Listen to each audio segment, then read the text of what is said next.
cómo llevar una paternidad con un plan. Porque en el fondo es más que solo educar a nuestros hijos, es tener un plan para que ellos lleguen a ser lo que Dios planeó que sean. Esa es la esencia de lo que estamos transmitiendo. Cómo educar a nuestros hijos con un plan. Así es que esta mañana vamos a tener un añadido más a todo este proceso. Los padres son importantes, los abuelos son importantes, los tíos son importantes, esencialmente porque de esa manera ellos transmiten. Ahora, esto es esencial. Voy a poner un ejemplo. Si los sobrinos, si uno no tiene hijos y dice yo soy tío, pero los sobrinos van admirando a los tíos. Y si el tío tiene actitudes o se viste de una manera o se comporta o es bueno para los deportes o hace diferentes tipos de actividades, es increíble cómo los sobrinos van imitando eso y quieren entonces ser como ese tío o como esa tía. Entonces esto no es solo de decir yo no soy el papá, no tengo mucho que ver. No, tú influyes también en la vida de otra persona. Muy bien, vamos entonces a lo que nos convoca esta mañana. Algo aquí requiere atención. Entonces la crianza de un hijo, la formación de un hijo, de una hija, es un asunto de toda la familia. Y por eso que acabo de decir lo que acabo de decir. Esto es muy importante. Hay nietos que quieren ir a la casa de un abuelo, pero a la casa de otro abuelo no quieren ir. Porque es así un poco más serio, no quiere que le tomen los chichitos y todo ese tipo de cosas, las cositas que hay puestas por aquí por los muebles y qué sé yo, cosas que se han ido acumulando durante toda la vida. Pero es un asunto de familia. Para la crianza y la formación de un hijo, y lo explicó el expositor de la sesión anterior, tenemos 18 años. 18 años. Entonces, ¿cuántos años le está quedando a usted para desarrollar el plan? En el caso de algunos, 3 años en el caso de ustedes, por allá, 18, por allá, ya está la pega hecha, se supone. Muy bien, ¿alguien más? 3 años con ella, muy bien, ¿cierto? Más o menos. Increíble, ¿no? Parece que avanza el tiempo muy rápido. Pero tenemos 18 años. Bueno, ¿qué estamos haciendo aquí en Alianza de Villarrica? Lo que estamos haciendo aquí es establecer hogares e iglesias. Y esto tiene 2 grandes pilares. Primero, tu hogar individual tiene que funcionar de acuerdo al plan de Cristo, al orden. Esto asegura que la reunión de todos los hogares individuales, ya sea que tú eres mamá y un hijo, papá y un hijo, o papá y mamá y los hijos, o hay más familia, todo esto implica que la reunión de todos dará una iglesia fuerte. Como todos estamos en el mismo trabajo, todos estamos llevando el mismo proceso, entonces hogares e iglesia es fundamental. Voy a decir algo más. Un hogar e iglesia, cuando reúne a varias familias individuales, puede reunirse durante la semana para estar juntos en la casa, comer, qué sé yo. Aquí estamos haciendo eso. ¿A qué nos estamos refiriendo? Bueno, puse un dibujo, una foto ahí de un gato sobre un tocadisco, porque este proceso lo comenzamos hace 10 años. Y claro, cuando uno está criando los hijos, desarrollando la iglesia, es como si hubiera un gato arriba de un tocadisco, parece que esto anda muy rápido y no tenemos cuándo termina. Los hogares e iglesias son entonces creyentes individuales, familias individuales, conectadas con otra familia de creyentes, reuniéndose para comer juntos. La comida es central. Reunirse alrededor de la comida. Nuestros primeros hermanos, los creyentes, y sí o no, cuando ustedes se junten ahora en un rato más como familia, se van a juntar aquí, no, venimos del culto, vamos a orar 1 hora y media, después de eso vamos a leer la Biblia. ¿A qué se van a juntar? A comer. Y cuando van comiendo, ¿qué cosa pasa? Van hablando. Alguien dice, mira, en realidad tengo necesidad, pucha, no he podido comprarle. Y entonces los otros miembros de la familia dicen, ya te vamos a ayudar. O si hay una necesidad, oran juntos. Y ese entre cristianos debería ser algo muy normal. Bueno, habrán personas que van a practicar la hospitalidad. Y el tercer elemento, entonces, que los padres enseñan a sus hijos, porque la Biblia dice que hay que criarlos en la enseñanza y la disciplina del Señor. Y el papá es el que disciplina y la mamá es la que nutre. No hablamos todavía de eso, pero por favor téngalo en cuenta. Revise su casa. El papá disciplina. Vamos a decirlo de esta manera. El papá es el que enseña al hijo a pensar disciplinadamente. Ustedes saben que una disciplina es una destreza que se aprende, ¿verdad? Entonces, un papá puede hacer que su hijo sea, si le gusta pescar, una excelente persona para pescar, porque el papá se lo enseñó. ¿De acuerdo? Muy bien. Parece que tres cosas están siempre en acción, pero nunca llegan a la meta. ¿Han tenido una mascota como esta ustedes? Bueno, hay tres cosas que parece que siempre están creciendo y en una misma persona, y los hijos nos van dando a nosotros una oportunidad de desarrollarlo. Lo primero es la vida moral, pero la gente cree que la vida moral, la vida de la fe, la vida del corazón transformado, eso está en manos de la iglesia. O sea, la iglesia tiene que enseñarle al niño lo que es bueno. El carácter, por otro lado, tiene que ser aprendido en casa, y la educación para la vida, es decir, las vocaciones, las destrezas para trabajar, deberían estar en manos de la escuela. Y estos tres jamás se juntan. Nunca se ponen de acuerdo, ¿cierto?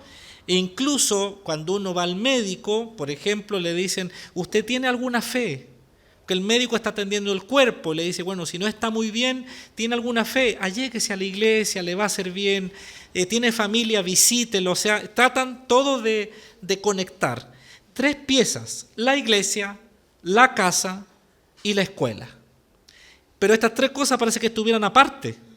En este plan, nosotros tenemos que comprender que nuestros hijos van a vivir estas tres realidades, van a estar en la casa, en la escuela y en la iglesia. Pero tenemos que hacer que todas funcionen unidas. Y ese es el desafío. Los papás, los padres, a veces tenemos poca comprensión de la paideia. La paideia es una palabra para decir, ¿cierto?, la enseñanza, la transmisión de todo lo que le voy a dar a mi hijo. Los que fuimos educados en otra época sabemos que el profesor en la escuela era todo para nosotros, incluso el profesor era como un papá para el hijo que no tenía papá. Había una época en Chile donde las realidades de un gran porcentaje del país era bien difícil, padres alcohólicos, exceso de trabajo, algunos también no tenían padre, habían sido criados al alero de los abuelos o de una mamá, etcétera. Todas esas realidades no son tan diferentes a las que se viven hoy. Entonces, cuando los papás renunciamos a la responsabilidad de la vida moral y lo dejamos en la iglesia, cuando los padres renunciamos a la vida vocacional y lo dejamos a la escuela, entonces cuando llegamos a ir a una reunión a la escuela, el profesor nos dice que el niño le está yendo mal, y nosotros decimos, ¿y por qué le está yendo mal? Y llegamos a la casa, mire, ¿por qué no estudiáis? Pero no nos damos cuenta que esas tres cosas pasan por nuestras manos. Lo dije al principio de todo este proceso, que lo único que los niños necesitan son padres. Cuando los papás no tenemos nuestra vida emocional bien estable, podemos cometer errores. Y al cometer errores, entonces los hijos son los que reciben todo este efecto. En la sesión pasada, nuestro hermano explicó nuestra ruta de sabiduría para vivir la vida. Yo les hablé sobre qué saber a los 5, a los 13, a los 20, etc. Ahora, en la sesión pasada vimos este cuadro que aparece en la pantalla. Tenemos 18 años y hasta 24, digamos que esto completa toda la universidad. Vamos a repasarlo. De los 0 a los 6 años, el desarrollo de nuestros hijos debe ser como individuo. Es decir, tiene que desarrollar su identidad individual, tiene un valor único y su valor en Dios. Esto es bien fundamental porque aquí el niño y la niña aprenden a ser una persona, aprenden a ser un individuo, a pensar por sí mismo. Aquí le enseñamos a respetar, a pedir permiso, les enseñamos a compartir, les enseñamos, ¿cierto?, cómo se comporta un hombre, cómo se comporta una mujer, cómo obra respecto de su diseño. Esto es lo que tiene que pasar los primeros 6 años. De los 7 y hasta los 12 tendrá entonces una comprensión mayor que pertenece a una familia. Aquí se da la construcción moral. Aquí el niño y la niña aprenden lo que significa ser un esposo, una esposa, principalmente el desarrollo de sus papeles familiares. Curiosamente, en esta etapa el niño tiene que aprender que hay cosas que son, no tiene que darle el peso a su mamá o a una mujer, sino que él tiene que asumir ciertas responsabilidades. Ojo con esto, que hoy día hay una proliferación de enseñanza que dice que no hay que tener estereotipos, pero las mujeres no fueron hechas para algunas cosas. Los hombres fuimos hechos por capacidad física, por fuerza, para responder, para poner sobre nuestros hombros distintas responsabilidades. Entonces, entre los 7 y los 12 se desarrolla toda la masculinidad y la feminidad, valores y verdades, y esto hay que saberlo, hay que trabajarlo bastante. Esto influye mucho. Hoy día, en esta etapa, influye mucho la moda. Como ustedes se dan cuenta, la persona, el niño o niña, entre los 0 y los 6, adquiere un valor individual, pero luego de los 7 a los 12 adquiere un valor colectivo dentro de la familia y adquiere la identidad de masculinidad y feminidad. De los 13 a los 18 ya da un paso más allá, y estar aquí en la iglesia les ayuda mucho porque ellos buscan pertenecer a una comunidad mayor. En esta edad, de los 13 a los 18, es donde buscan entrar a grupos más grandes. Pueden ser la iglesia, pueden ser scout, pueden ser bomberos, pueden ser grupos de montañismo, puede ser cualquiera de estas actividades. Recuerde usted cuando teníamos esta edad, queríamos pertenecer a un grupo mayor. El peligro de esto es que pertenezca a un grupo de pandilla, al grupo de la esquina, etcétera, ¿verdad? Entonces la iglesia cumple un rol muy importante aquí porque le da un sentido de comunidad. Los chicos y chicas de 13 años en adelante tienen que aprender a servir a los demás, es decir, usted tiene que permitirle, y por eso que la iglesia tiene que hacer retiros, campamentos, celebrar el Día de la Madre, el Padre, tener las celebraciones de otras actividades, porque así estos chicos de 12, de 13, 14 pueden venir a servir, a adornar, poner luces, poner globos, mover las sillas. Ellos están sirviendo a los demás, ¿no? El sentido de comunidad también le lleva al pensamiento crítico. Cuando los chicos de 13 pueden hablar con gente mayor, el hablar con gente mayor les permite el pensamiento crítico, es decir, tener un tipo de vocabulario, una discusión sobre una idea, sobre un tema, y los adultos tenemos que estar dispuestos a eso.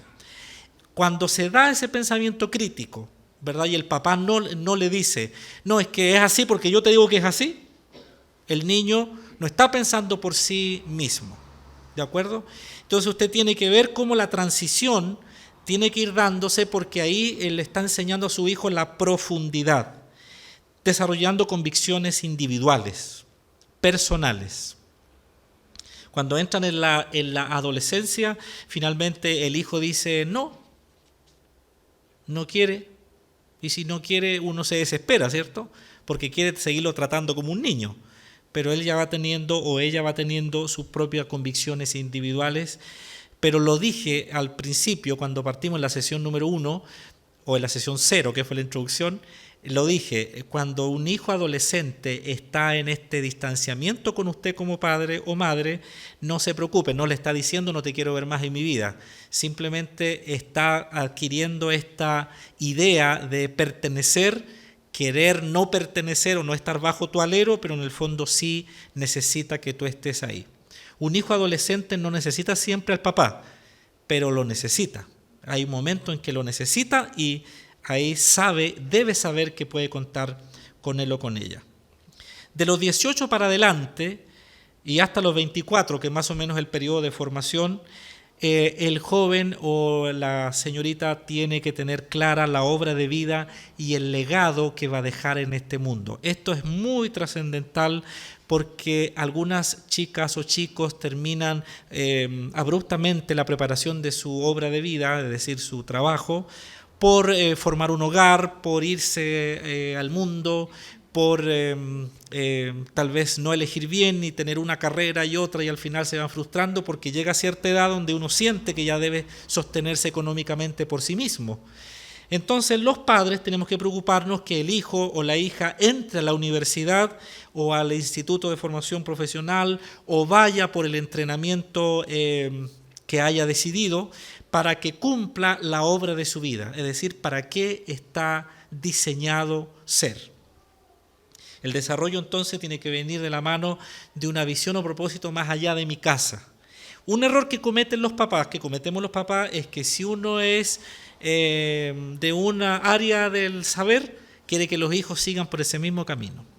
Cuando uno tampoco ha tenido educación, es decir, no se ha educado universitariamente, uno se siente incapaz de poder decirle al hijo, mira, yo creo que tú podrías hacer esto y lo otro. Se va repitiendo en manos de un médico, tiene un hijo médico y una hija y el otro, esto sigue. Pues no depende exclusivamente si uno estudió o no estudió una educación superior. Depende de que el papá y la mamá sean diestros, tengan mucha destreza para descubrir cuál es la vocación que el hijo tiene. Y ese es mi propósito, ¿de acuerdo? Yo les quiero enseñar a todos los que están aquí en esta comunidad, enseñar cómo puede descubrir la vocación de su hijo, cómo le puede guiar, indistintamente que usted sea un jardinero, o un campesino, o un obrero, o cualquier cosa. Indistintamente, usted lo puede guiar. A veces el problema, yo he conocido chicos en todos estos años que llevo pensando y ahora articulando esto, pero he conocido chicos que estudian una carrera y son hábiles en otra cosa. Entonces cuando ya están ganando dinero con eso y dicen, no, ya pastor, no tengo opción, pues yo le digo, desarrolle entonces una habilidad para hacer esto. Y este es un consejo que doy a todos, los más jóvenes sobre todo. Estudie una carrera donde tenga su título. Segundo, aprenda a hacer algo con sus manos. ¿Ok? Es decir, un oficio, aprenda algo, de tal manera que si usted se va a cualquier país y enfrenta a eso, usted no va a ser reconocido inmediatamente como su título, pero usted puede sobrevivir, ¿verdad?, haciendo algo con sus manos. Y lo tercero, aprenda algo técnico de ejecución. Algo que no sea universitario, pero sí haga un curso sobre algo, sea técnico en algo. El título técnico es que usted sabe la técnica para hacer algo, ¿no? No le van a acceder a un gran puesto, pero usted va a poder tener mejor que solo saber algo en un oficio. Sepa limpiar los ductos de lavaplatos, instalar baños, sepa poner cable, poner techo falso, no sé, aprenda cosas manuales.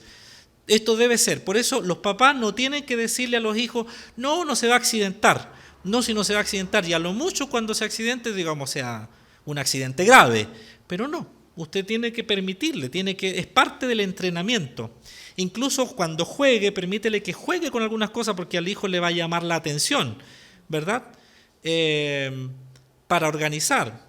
Fue mi propia experiencia con una de mis hijas, ya jugando en la playa, empezó a juntar piedras, las empezó a agrupar, unos palitos, y empezó a armar, y era como yo le dije, ¿qué es eso? ¿No? Este es el hospital, este otro no sé qué, y yo de atrás yo dije, oye, no, será cosa que quiere ser arquitecto. Pensé a pensar yo, era muy chica. Y no, me di cuenta al poco andar que su mente era como un ingeniero para planear respuestas, soluciones, para buscar. Entonces, claro, estaba ya demostrando para qué estaba hecho, para qué estaba hecha, ¿de acuerdo? Eso es lo que tú tienes que observar. Ahora, los papás tienen que permitir que esta exploración de los hijos desde siempre, no es desde que van a ir a la U. Porque hay chicos que llegan a los 17 años y usted les pregunta qué va a estudiar y él sabe, no sabe. Y no sabe porque tiene una confusión entre el sistema que tienes que estudiar para hacer algo o la perspectiva de que tienes que estudiar para ganarte la vida, y entonces está equivocado. Y están los otros más libres que dicen, no, tú tienes que hacer lo que tu corazón sienta para que seas feliz. No, digámosle al tiro que la vida real no es solo sentirse feliz. No es solo hacer cosas en la calle, malabares, no. Tienes que ser feliz en lo que estás haciendo. Es decir, cada día que te levantes para hacer eso, tiene que ser con felicidad. Porque eso es lo que te va a hacer, lo que te va a levantar, lo que te va a hacer despertar con ánimo, y lo voy a hacer. Muy bien. No estamos dirigiendo su vida, porque hay muchas cosas que no vamos a tener, no están en nuestra mente, porque son cosas que aparecen con ellos, pero obviamente ayuda mucho. Los abuelos ayudan. ¿Saben por qué ayudan? Porque los abuelos nos conocieron a nosotros cuando niños, y los hijos pues tienen varias cosas que uno tiene, ¿no? No solo físicamente. Permítame añadirle entonces, para concluir, los tres elementos, que si esto es lo amplio, la amplitud, ahora vamos a ver la profundidad, es decir, tres aspectos que tenemos que trabajar. Dice, ya, si ya es complicado hacerlo por 18 años, ahora lo voy a complicar un poquito más porque no es solo que aprenda a jugar a la pelota, ¿cierto? No es solo que sepa cantar, hay otros elementos. Muy bien, entonces los tres elementos de profundidad son estos. El desarrollo del carácter, que tiene que ver con la vida moral, el respeto a la autoridad y a ejercer la autoridad, la disciplina y la nutrición del corazón.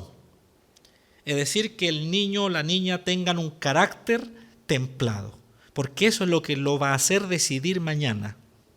¿De acuerdo? Lo segundo es el desarrollo de la fe y cosmovisión del mundo. Hay que transmitir la visión correcta del mundo basado en la verdad, porque hoy día hay muchas formas de ver el mundo, ¿verdad?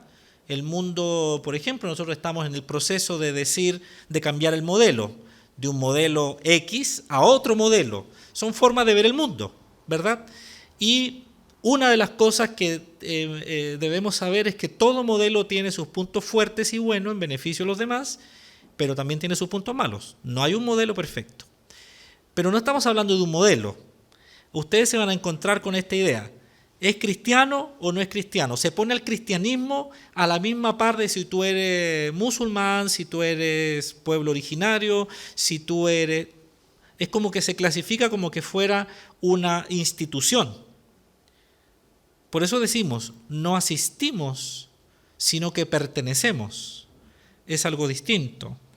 Entonces la visión de mundo conforme a la verdad es explicar por qué funcionan todas las cosas como funcionan, cuál es el orden, cómo tiene que suceder. Y la última etapa tiene que ver, o lo último elemento tiene que ver con la educación y el desarrollo para la obra de vida. ¿Por qué escogemos la palabra obra de vida? Porque no es lo mismo tu trabajo que tu obra de vida.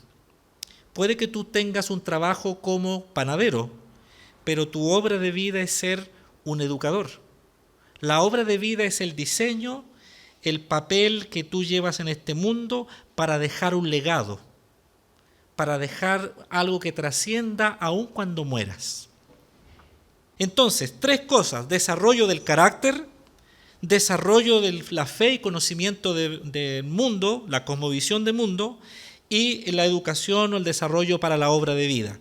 En palabras sencillas pudiésemos decir carácter, conocimiento y obra de vida. Y ahora van a repetir conmigo porque en la escuelita a mí me enseñaron que había que repetir. ¿Listo, alumnos? Muy bien, tres son las cosas: carácter, conocimiento y obra de vida. Carácter, conocimiento y obra de vida. Entonces, ¿cuántos años tenemos para desarrollar estas tres cosas?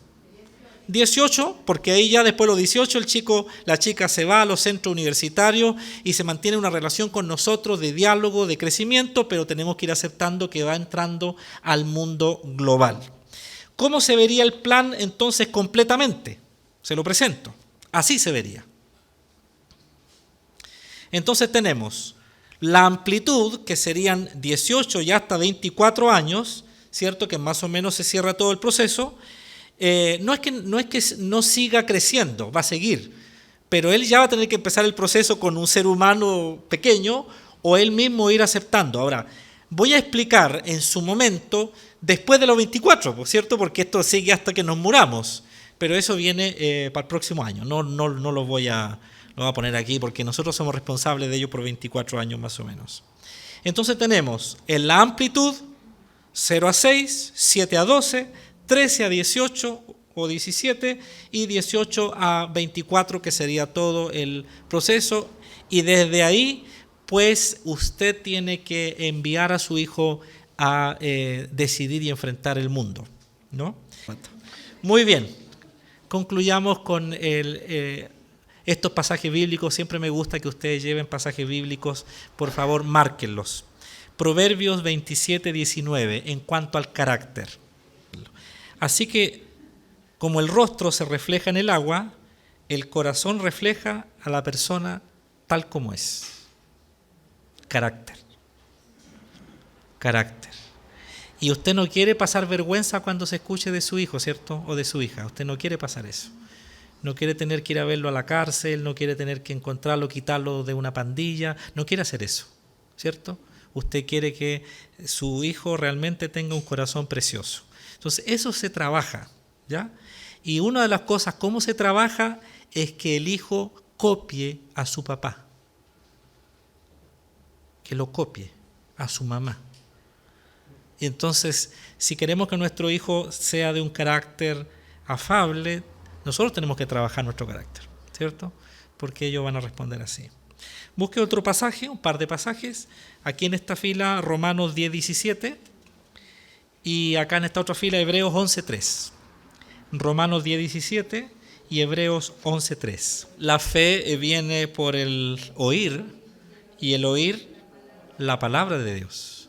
Entonces, cuando hablamos de la cosmovisión de mundo y fe, tenemos que saber leer la Biblia y no solo los dogmas que se quieren transmitir, sino que hay que saber que todo Dios lo funciona de una manera coherente.